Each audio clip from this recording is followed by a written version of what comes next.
है ना, तो एक बलिदान होता है कद्दू का, नारियल तोड़ा जाता है, कद्दू का बलिदान वो है। तो गुरुजी जैसे मैं तुलसी माला लेना चाहता हूँ जी, लेकिन एक समस्या ये उत्पन्न होती है कि जैसे खासकर बिहार में हर एक शादियों में मीट बनाते हैं, मांस बनाते हैं। अभी कभी मैं शादी में गया और उसी भोजन में सात्विक भोजन भी बनाते उसी बर्तन में, हाँ, तो फिर खाना पड़ता है, तो उससे कोई दोष लगता है क्या? बर्तन का दोष लगता है? नहीं, बर्तन ऐसा कोशिश करो कि आप ना खाओ, फल खा के अपना उस दिन का गुजारा कर लो, मांसाहार तो नहीं ही करना चाहिए। जी ठीक है, तो ले सकते हैं माला? माला ले सकते हैं। जी धन्यवाद, राधे खुश राधे। रहिए, खुश रहिए। राधे राधे गुरुजी। जी, गुरुजी मेरा एक प्रश्न था, माने मेरा आँख जो है वो दूर तक नहीं दिखता है, तो बहुत जगह डॉक्टर के पास गए हम, तो बोले क्या है ये ठीक नहीं हो सकता है, ये गॉडन गिफ्ट है, माने भगवान का दिया हुआ है, तो इसका कोई उपाय तो होगा गुरुजी? किसका? मेरा आँख ठीक नहीं है, दूर तक नहीं देख पाते हैं। तो ठीक होगी, भगवान ठीक करेंगे, योग किया करो। सभी डॉक्टर बोलते हैं ये भगवान का दिया है, गॉडन गिफ्ट है, माने उम्र के हिसाब से बढ़ेगा, उतना दूर तक नहीं दिखता है। फिर नजदीक चश्मा लगाते हैं? चश्मा से भी गुरुजी नहीं दिखता है, दिया तो है डॉक्टर, उससे भी नहीं दिखता है। शीर्षासन किया करो, पालक का जूस पिया करो, भगवान सब ठीक करेंगे। ठीक है? ठीक है हाँ, शीर्षासन गुरुजी, करो। आपको भी आप नज़दीक से नहीं देख पाए हैं, देखना चाहते हैं, मिलना चाहते हैं आपसे। हाँ, तो मिल लीजिएगा, आ जाइएगा। राधे राधे गुरुजी। राधे राधे। बहुत दिन से आपका कथा सुन रहे थे जी।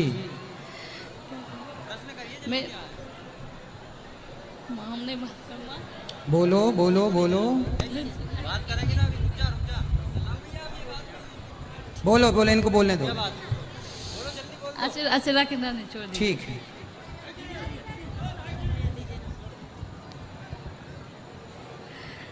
ठीक है गुरुजी, आपके गुरुजी राधे राधे। राधे राधे। आपके चरणों में बारंबार प्रणाम करती हूँ।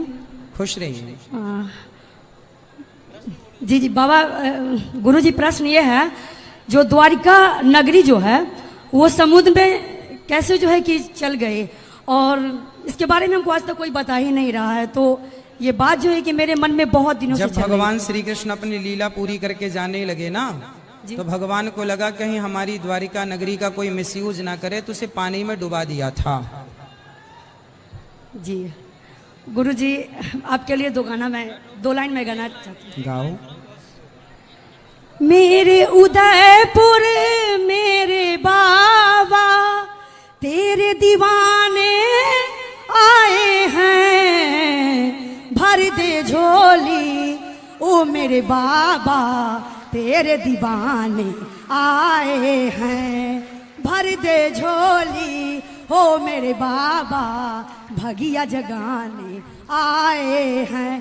तेरे दर पे बाबा भिखारी भी धनवान हो जाए, निर्बल भी शक्ति पाके बलवान हो जाए। तेरे दर पे हो मेरे बाबा तेरे दीवाने आए हैं, भर दे झोली बाबा मेरे भगिया जगाने आए हैं।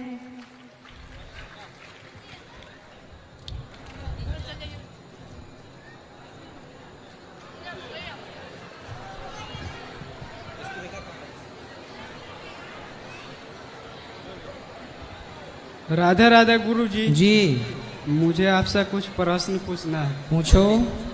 मेरा पहला प्रश्न है कि माँ लक्ष्मी का क्या रूप है? लक्ष्मी का क्या रूप है? जी, लक्ष्मी के अनेक रूप हैं बेटा। लक्ष्मी है, महालक्ष्मी है। मेरा मतलब वो नहीं था। हाँ जैसे कि राधा जी लक्ष्मी का रूप है। हाँ, राधा जी महालक्ष्मी का रूप है। रूपमणि जी भी लक्ष्मी का रूप हैं? रूपमणि जी लक्ष्मी का रूप। हाँ, रुक्मणी माँ लक्ष्मी है, राधा जी महालक्ष्मी है। यही मुझे पूछना था। मेरा दूसरा प्रश्न ये है कि कर्ण तो अधर्म के मार्ग पर था, फिर उसके मरने के बाद भगवान श्री कृष्ण को उसके आंखों में आंसू क्यों आए? अधर्म के मार्ग में तो था, पर धर्मात्मा था। जी था तो अच्छा। मेरा तीसरा प्रश्न ये है कि हमें इतनी भक्ति क्यों करनी चाहिए कि हमें मोक्ष हो जाए? क्या हमें दोबारा जन्म लेके भगवान की भक्ति फिर से नहीं करनी चाहिए? भगवान की भक्ति करने वाले का मोक्ष हो जाता है, सदा फिर वो भगवान के पास ही रहता है। जी राधे राधे। खुश रहिए। मेरे पूरे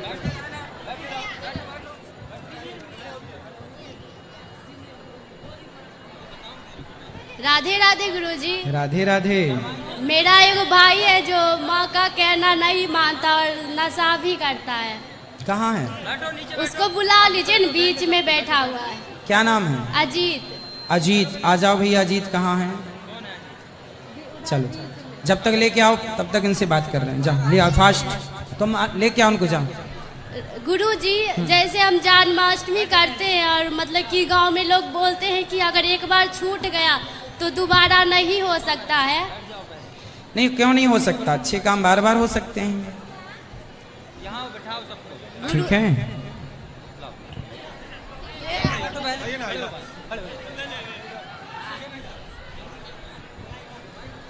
राधे कृष्ण गुरुजी। राधे राधे।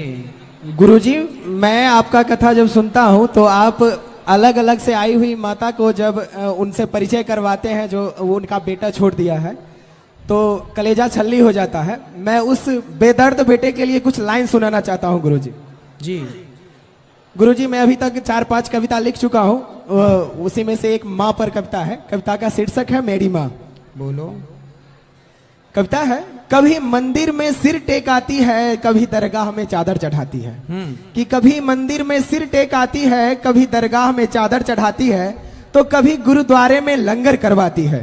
साहब वो माँ है, हार थोड़ी मानती है। वाह।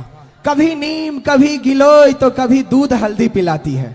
कभी नीम कभी गिलोय तो कभी दूध हल्दी पिलाती है। कभी भस्म कभी भभूत तो कभी टीका लगाती है। कभी रक्षा सूत्र कभी माला तो कभी जनेऊ पहनाती है। माँ अपने लाल के लिए सारे टोटके को अपनाती है। ठीक है। कभी मेरे लिए बहुत है कहकर खुद आधे पेट सोती है। कभी मेरे लिए बहुत है कह खुद आधे पेट सोती है। कभी मुझे पसंद नहीं कह मेरे लिए छोड़ देती है। जब त्योहारों में वस्त्र खरीदने की बात आती है, कि जब त्योहारों में वस्त्र खरीदने की बात आती है, बक्से में बहुत परे हैं कह टाल वो देती है। साहब वो माँ है, अपने लिए कहाँ कुछ चाहती है। मुझे आज भी याद है कि मुझे आज भी याद है जब तुम्हारे साथ बाजार में जाता था, खुद धूप में चल छाता मुझ पे तानती थी, कीचड़ में खुद चलकर गोद मुझे उठाती थी। साहब वो माँ थी, मेरी सारी परेशानियों को खुद में समाती थी। कि बरसात में जब छत से पानी टपकता था, कि बरसात में जब छत से पानी टपकता था, खुद गीले में सूखे में मुझे सुलाती थी। बिजली कौंधने पर सीने लगा सुलाती थी। अंधेरे से डरने पर बहादुर बेटा क्या साहस डालती थी। साहब वो माँ थी, कभी नहीं घबराती थी। सुंदर। कि उनके जादुई हाथों से मानो क्या जादू पकता है। Best line of this poem, बहुत ही अच्छा लाइन है ये। उनके जादुई हाथों से मानो जादू पकता है, उनके मुलायम हाथों से क्या रोटी सिकता है। आधे मांगने पर पूरी रोटी मिलती है, कि जब आधे मांगो तो पूरी रोटी मिलती है। माँ के अनुसार अधिक खाने से ही अधिक ताकत होती है। साहब वो माँ है, कहाँ अधिक जानती है। अंतिम लाइन, हमेशा आईना को भी झूठा बतलाती है, कि हमेशा आईना को भी झूठा बतलाती है। दुनिया में सबसे सुंदर मुझे ही बतलाती है। अरे अधिक पढ़ी लिखी नहीं है, कि अधिक पढ़ी लिखी नहीं है, फिर भी अक्सर मुझे संस्कारों की पाठ सिखाती है। साहब वो माँ है, अब भी राजा बेटा कह ही पुकारती है। अब भी राजा बेटा कह ही पुकारती है। वाह गुरुजी, सुंदर। उन बेदर्द बेटों के लिए ये लाइन था जो इतना करने पर माँ को भी वो छोड़ देती है और इतना रास्ते पर छोड़ देती है, कहीं छोड़ देते हैं। तो उनके लिए आग्रह रहेगा कि प्लीज ऐसा ना करें। बिल्कुल। राधे राधे गुरुजी, आपके चरणों में कोटि कोटि प्रणाम। खुश रहिए। गुरुजी, मेरा प्रश्न यह है कि गुरुजी, तुलसी को पौधा किस दिशा में रखना चाहिए? कहीं भी रख सकते हैं, ईशान कोण की तरफ रख सकते हैं। और एक प्रश्न है कि तुलसी को पत्ते तोड़ते समय कौन सा मंत्र का जाप करना चाहिए? श्रीमन नारायण, श्रीमन नारायण। राधे राधे गुरुजी। जी। वन में रहने वाले नर को वानर कहते हैं, हनुमान जी और पूरी वानर सेना जंगल में रहने वाले ट्राइब थे, फिर उनकी प्रतिमाओं में पूंछ क्यों लगाया जाता है? किसकी प्रतिमाओं में? हनुमान जी की।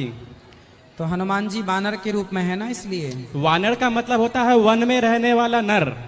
हनुमान जी और उनकी पूरी सेना जो थी वो जंगल में रहने वाले ट्राइब थे। ऐसा आप कह रहे हैं ना, शास्त्र ऐसा नहीं मानते। आप कह रहे हैं ऐसा, तो शास्त्र तो ये मानते हैं कि जैसे गंगा नदी के रूप में है पर है माता, उसी तरह शंकर जी के रूप में शंकर जी ही हनुमान जी के रूप में आए। जैसे जामवंत जी ब्रह्मा जी हैं पर रीक्ष के रूप में हैं, ऐसे हनुमान जी बानर के रूप में थे, है ना जी। धन्यवाद। इसलिए बानर रूप में पूजा होती है। सब बैठे रहना, खड़े। जी राधे राधे राधे गुरुजी। राधे राधे जी गुरुजी हमरा काम धंधा में मन नहीं लगे छे, आई के लेल कुछ उपाय हमरा बता दियो। क्या, कहाँ मन लगता है आपका? जी कहाँ मन लगता है? मन हमरा कहीं नहीं लगे छे गुरुजी। कहीं तो लगाओ, जब नहीं लगेगा तो कैसे काम बनेगा भाई, कैसे रोटी कमाओगे? गुरुजी हम ऑफिस में ड्यूटी में जाए छे, लेकिन ड्यूटी में हमरा मन नहीं लगे छे, काम धंधा हम को नहीं पावे छे। कुछ लगाओ बेटा मन। जी मन लगाना पड़ेगा बेटा। और आगे का भविष्य में कुछ? बस यही है, अच्छा होगा, काम अच्छा करोगे सब अच्छा होगा, अच्छा नहीं करोगे अच्छा कुछ नहीं होगा। सिंपल है, जैसे कर्म जैसा काम वैसा दाम। जी राधे राधे गुरुजी। जी बोले गुरुजी जैसे मन जो है ना बहुत कोई काम में लगता, एक जगह नहीं हो पाता है। अच्छा जी, तो इसका मार्गदर्शन करें। मन को बेटा चंचल आप बनाए हो तो वो बना है, आप स्थायी करोगे तो वो स्थायी हो जाएगा। नहीं होता है। होगा, करने से होता है बेटा। और गुरुजी कर्म बड़ा है या धर्म? धर्म युक्त कर्म बड़ा है। धर्म से कर्म होगा तब वो बड़ा होगा, वरना कर्म तो रावण ने भी किया था सीता माँ को चुराने का। जी, तो कर्म कैसे बड़ा हो सकता है? धर्म युक्त कर्म है तो बड़ा है। जी, धर्म से ही कर्म जुड़ा है। हाँ हाँ, धर्म युक्त कर्म हो मतलब धर्म के अनुसार हो। जी, बहुत बहुत धन्यवाद।